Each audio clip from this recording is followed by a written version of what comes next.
olsun. Kermesimiz ayın 24'ünde başladı inşallah. Bu ayın 27'si Perşembe günü son bulacak kermesimiz. Kermesimizde rayonlarımız, kitap rayonumuz var, kırtasiye rayonumuz var, tatlı rayonumuz var, yemek rayonumuz ve çay rayonlarımız var. Bu rayonlarda biz halka hizmet veriyoruz. Kermesimizin konusu ise muhtaç öğrencilerimize yönelik olacak. İnşallah bu topladığımız paraları da bu paralarla doğrusu öğrencilerimize yardım edeceğiz. Bu şekilde inşallah tüm halkımızı kermesimize bekliyoruz. Onların yardımlarını bekliyoruz çünkü muhtaç olan öğrencilerimiz var. Halkımızın yardımını bekliyoruz inşallah. Ne zamana kadar sürecek kermesiniz? Kermesimiz 24 Eylül'de başladı. İnşallah 27 Eylül'de son bulacak.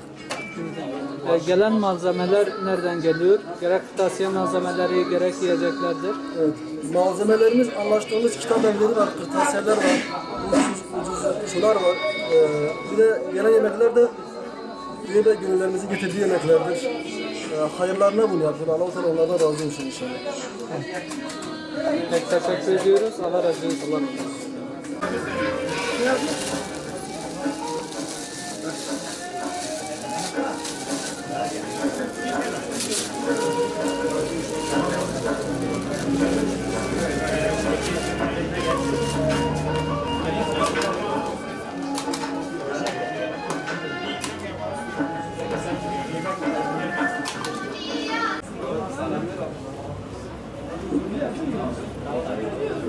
Bunu sesler.